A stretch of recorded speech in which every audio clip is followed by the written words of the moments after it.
तो नमस्कार, आज हम पढ़ेंगे कक्षा 10 की हिंदी पुस्तक क्षितिज भाग 2 अध्याय 5। पाठ का नाम है यह दंतुरित मुस्कान और फसल। इस पाठ में भी 2 कविताएं हैं, जैसे हमने पूर्व पाठ पढ़ा था। इस पाठ में जो कवि हैं, कविता के कवि नागार्जुन जी हैं। ठीक है, हम पहले कवि परिचय जानेंगे, उसके बाद जानेंगे काव्यांश सहित भावार्थ।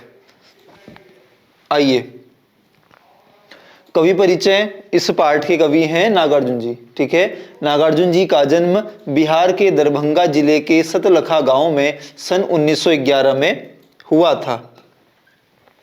उनका मूल नाम वैद्यनाथ मिश्र था। आरंभिक शिक्षा संस्कृत पाठशाला में हुई, फिर अध्ययन के लिए वे बनारस और कलकत्ता गए। वैद्यनाथ मिश्र जी मूल नाम है किसका? नागार्जुन जी का। आप चित्र देख सकते हैं, तो चित्र यहाँ उतना साफ नहीं दिया गया है एनसीईआरटी में, तो यह देख के आपको हंसना नहीं है। ठीक है, यह देखना है इनके पीछे की जो विशेषताएं हैं, गुण हैं, उनको आप देखना है, सकल सूरत पर नहीं जाना। इसके बाद बताते हैं कवि, आरंभिक शिक्षा संस्कृत पाठशाला में हुई, फिर अध्ययन के लिए वो कहाँ गए? कोलकाता। 1936 में वे श्रीलंका गए और वहीं बौद्ध धर्म में दीक्षित हुए, बौद्ध धर्म को अपना लिया। 2 साल प्रवास के बाद 1938 में स्वदेश लौट आए। स्वदेश मतलब अपना देश।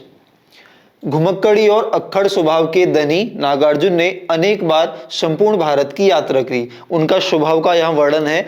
घुमक्कड़ी यानी इधर उधर यात्रा करना उन्हें पसंद था।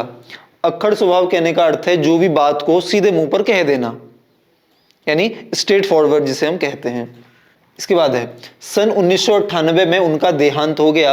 नागार्जुन की प्रमुख काव्य कृतियां हैं युगधारा, सतरंगे पंखों वाली, हजार हजार बाहों वाली, तुमने कहा था, पुरानी जूतियों का कोरस, आखिर ऐसा क्या कह दिया मैंने, मैं मिलिट्री का बूढ़ा घोड़ा।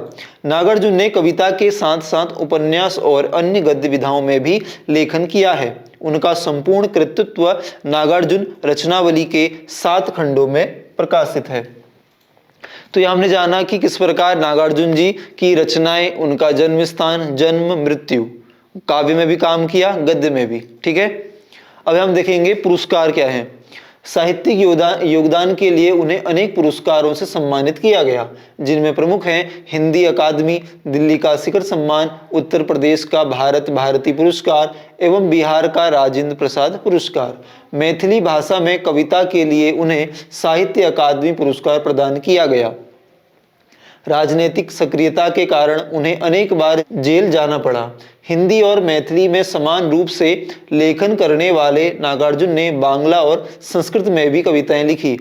जो भाषाएं हैं लेखन की, बांग्ला है और संस्कृत भी है।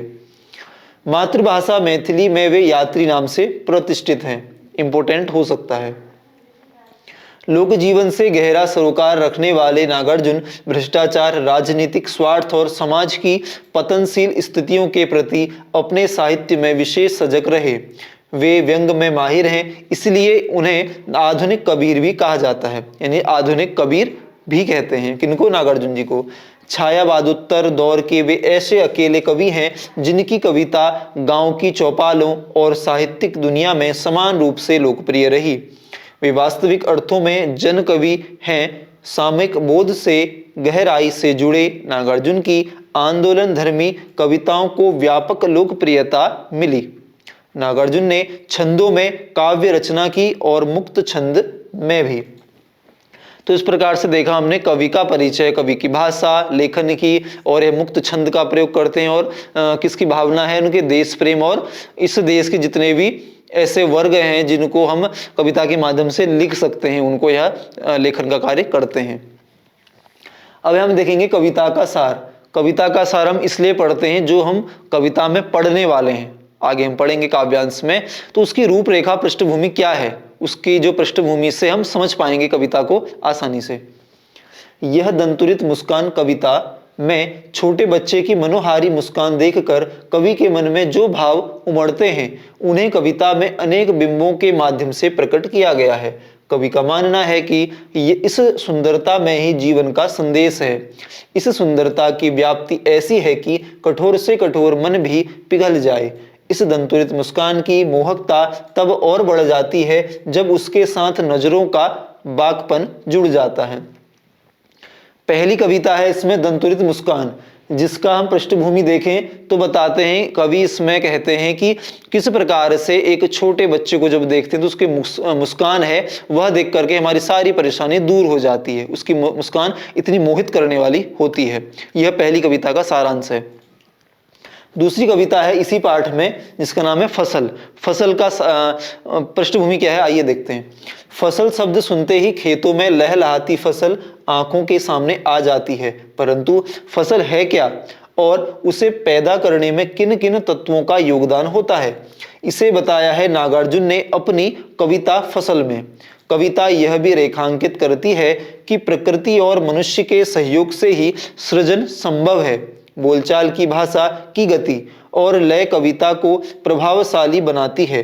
कहना न होगा कि यह कविता हमें उपभोक्ता संस्कृति के दौर में कृषि संस्कृति के निकट ले जाती है। दूसरी कविता पढ़ेंगे हम फसल, इसी पाठ में है। फसल में नागार्जुन जी बताते हैं फसल तैयार कैसे होती है।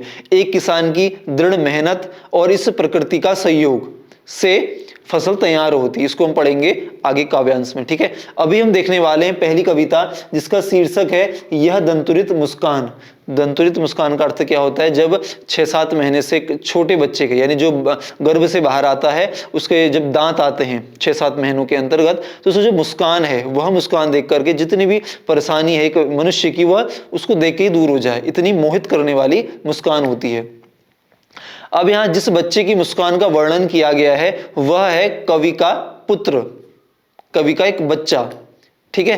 अब कवि कहाँ रहते हैं, नागार्जुन जी हैं घर से दूर, घर से दूर हैं यानी प्रवासी हैं। अब आते हैं अपने घर, जब घर आते हैं तो देखते हैं अपने बच्चे की मुस्कान, उस मुस्कान को देख के इतने मोहित हो उठते हैं कि एक कविता लिख देते हैं। आइए अब पृष्ठभूमि को हम समझ गए हैं, इसको हम भावार्थ पंक्ति से समझने का प्रयास करेंगे। तुम्हारी यह दंतुरित मुस्कान मृतक में भी डाल देगी जान, धूली धूसर तुम्हारे ये गात, छोड़कर तालाब मेरी झोपड़ी में खिल रहे जल जात, परस पाकर तुम्हारा ही प्राण पिघल कर जल बन गया होगा कठिन पाषाण। अपने बच्चे को देखकर कहते हैं कि तुम्हारी इतनी कोमल इतनी प्यारी मुस्कान, इस मुस्कान को देखकर मृत हुआ व्यक्ति भी जीवित हो उठेगा, इतनी मोहित करने वाली मुस्कान है। अब यहाँ तो एक बात है कि हंसी को देखकर कौन मरा हुआ आदमी उठ जाएगा, लेकिन इसके पीछे का भाव है यह है कि तुम्हारी जो मोहित करने वाली मुस्कान है वह क्या कुछ नहीं कर सकती। धूली धूसर तुम्हारे ये गात, छोड़कर तालाब मेरी झोपड़ी में खिल रहे जलजात। धूली क्या है, धूल, ठीक है, और जलजात का क्या होता है, कमल। कह रहे हैं तो जो एक बच्चा होता है, बच्चा क्या करता है, वो एक धूल में रहता है, फर्श में रहता है, लोट पोट करता है, फर्श से उसे बहुत लगा होता है क्योंकि उसको चल नहीं पाएगा। तो इस प्रकार से कह रहे हैं कि तुम्हारी ये धूल से भरा हुआ ये जो शरीर है यह इस प्रकार से लगता है मानो मेरे घर में कमल का फूल खिलाया हो। जिस प्रकार से आपने देखा होगा कि जो लेखक कवि कहते हैं जो मेरा घर है ये कीचड़ है और इस कीचड़ में खिलाया है कमल। आपने देखा होगा कमल का फूल कहाँ खिलता है, कीचड़ में। कीचड़ कहने का अर्थ क्या है, वहाँ रेतीली मिट्टी और जो नीचे क्या है पानी और मिट्टी का मिश्रण होकर कीचड़ बन जाता है इकट्ठा होकर के। अब उसमें उगता है कमल का फूल जो कि बहुत ही सुंदर दिखता है। तो इसलिए कह रहे हैं छोड़कर तालाब मेरी झोपड़ी में खिल रहे जलजात। जो कमल का फूल है वह वहाँ कमल का फूल उस झोपड़ी में, कीचड़ भरी झोपड़ी में आज खिल चुका है, ठीक है। यहाँ कीचड़ कहा गया अपनी झोपड़ी को और जो अपना बच्चा है उस बच्चे को कहा गया एक सुंदर सा कमल का फूल। परस पाकर तुम्हारा ही प्राण पिघलकर जल बन गया होगा कठिन पाषाण। कह रहे हैं तुम्हारा ही स्पर्श यानी तुम्हें छू करके तुम्हें देख करके एक कठिन जो पत्थर है, कठोर पत्थर है, वह भी पिघल करके जो है जल बन गया होगा। अब ये तो आप कहेंगे संभव नहीं है, ये कैसे हो जाएगा, पत्थर जल। कहने का अर्थ है कठोर व्रज कहा गया है कठोर व्यक्ति को। जिस प्रकार से व्यक्ति, कुछ व्यक्ति ऐसे होते हैं जो बहुत अंदर से कठोर होते हैं, है ना, कड़वे होते हैं, तो ऐसा व्यक्ति भी तुम्हें देखे, इस छोटे बच्चे की मुस्कान देखे तो वह भी पिघल जाएगा, वह भी द्रवित हो उठेगा। इस प्रकार से यहाँ उदाहरण देते हैं अपना, क्योंकि हमने कवि का परिचय जब पढ़ा तब हमने देखा कि जो कवि हैं वह थोड़े अक्खड़ स्वभाव के हैं, क्रोधी कह सकते हैं, और जो बात आती है मुंह पर कह देने वाले, इस प्रकार के स्वभाव के हैं। जब वह अपने बच्चे को छूते हैं और देखते हैं तो उनका स्वभाव कैसा हो जाता है, बहुत कोमल और द्रवित हो उठते हैं। इस प्रकार से कहते हैं, पूरे अगर काव्यांश को और सरल भाषा में बताने का प्रयास करें कि जो भी एक बच्चा है, जो बच्चे की मुस्कान है, वो क्या होती है, एक स्वार्थ रहित होती है, बहुत ही एक प्यारी, निश्चल, एक स्वच्छ मुस्कान होती है जिसमें छल कपट स्वार्थ रहित होती है। यदि वो हंस रहा है तो बिना स्वार्थ से हंस रहा है, उसकी एक प्राकृतिक मुस्कान है। तो उस मुस्कान को देख करके कोई भी व्यक्ति, कठोर व्यक्ति उस मुस्कान को देखे तो वह पिघल जाएगा। और कोई भी व्यक्ति यदि थका आ रहा है, किसी काम से थक गया है, उस बच्चे की मुस्कान देखे तो अपनी जो थकान, परेशानी, कठिनाइयां, सब चीज उसको देखकर भूल जाएगा। ठीक है, समझिए होंगे आप कि किस प्रकार से वह अपने बच्चे की जो तुलना है, उसकी मुस्कान की तुलना किससे करते हैं, कमल के फूल से। जिस प्रकार कीचड़ में कमल खिलता है, कहते हैं आज मेरी झोपड़ी में कमल का फूल खिलाया है, इस बच्चे के मुस्कान के रूप में। पहला काव्यांश हमने समझ लिया। अब आता है इस पाठ का दूसरा काव्यांश। छू गया तुमसे कि झरने लग पड़े, शेफालिका के फूल बांस था कि बबूल। तुम मुझे पाए नहीं पहचान, देखते ही रहोगे अनिमेष, थक गए हो आंख लूं मैं फेर। यहाँ कुछ शब्द हैं जो अर्थ आप समझ लीजिए। शेफालिका बच्चों होता है, एक फूल होता है, इस फूलों को आप छुएंगे तो ये गिर जाएगा, इतना कोमल फूल होता है। बांस आप जानते ही हैं, कठोर होता है। बबूल क्या है, कांटेदार होता है। और है इसके बाद अनिमेष, एक शब्द है अनिमेष होता है एकटक देखना, उसको मैं लिख भी देता हूं, एकटक देखना या बिना पलक झपकाए देखे रहना, इसे कहते हैं अनिमेष। ठीक है, अब हम पंक्ति से पढ़ते हैं। छू गया तुमसे कि झरने लगे, शेफालिका के फूल बांस था कि बबूल। एक ऐसा, अपने लिए कहते हैं, एक ऐसा कठोर और एक कड़वा व्यक्ति, कांटेदार, जो शब्दों के माध्यम से कड़वाहट पैदा करे, एक ऐसा व्यक्ति जो तुम्हें छू ले, जो तुम्हें छू ले, तुम्हारा स्पर्श कर ले, तुम्हें देख ले, वह एक शेफालिका के फूल के समान कोमल हो जाता है। जिस प्रकार से शेफालिका के फूल को छुओ तो वह गिर जाता है, इसी प्रकार से उस व्यक्ति के मन में जितना भी अहंकार है, जितनी भी जो है गलत आदतें हैं, वह सब छोड़ करके तुम्हारे स्पर्श पाकर वह प्रसन्न हो जाएगा। इस प्रकार तुम्हारी यह मुस्कान है जो कुछ भी असंभव को संभव करा सकती है। तुम मुझे पाए नहीं पहचान। अब यहाँ मैंने जैसे आपको बताया भी, यहाँ प्रवासी हैं जो कवि हैं, वह कवि दूर से आए हैं अपने घर। अब जो बच्चा है वह उनको पहचान नहीं पा रहा है कि ये कौन है। छोटा बच्चा देख रहा है कवि को, कवि देख रहे हैं अपने बच्चे को। तो इस प्रकार कहते हैं, जो कविता माध्यम से कहते हैं कि क्या तुम मुझे पहचान नहीं पा रहे, देखते ही रहोगे अनिमेष, तुम क्या मुझे ऐसे एकटक बिना पलक झपकाए देखते ही रहोगे। थक गए हो आंख लूं मैं फेर, तो यदि तुम मुझे ऐसे देखते रहोगे तो तुम थक जाओगे, इसलिए मैं ही अपनी आंखों को फेर लेता हूं, यानी दूसरी तरफ देखने लगता हूं ताकि तुम थको नहीं। आप समझ गए होंगे कि इस काव्यांश का अर्थ क्या है कि जैसे ही उस कोमल बच्चे को, उस निर्मल बच्चे को स्वच्छ आनंदित करने वाली उसकी मुस्कान को देखते हैं तो कितना ही वह प्रभावित, मोहित हो उठते हैं। कवि कहते हैं कि तुम्हारी यह जो हंसी है, मुस्कान है, यह बबूल और बांस के जो कठोर व्यक्ति को भी क्या कर दे, शेफालिका के फूल के समान कोमल और मधुर कर दे।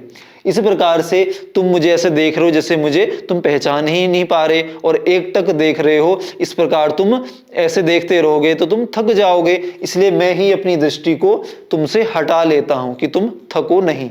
तो इस प्रकार से अपने बच्चे को देखते हैं तो ऐसा भाव उनमें प्रकट होता है और कविता के माध्यम से लिखने का प्रयास करते हैं अपने बच्चे की मुस्कान को देखकर।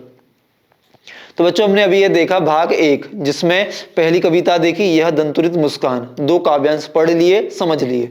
अब इसको आप अपने शब्दों में लिखने का प्रयास कीजिए।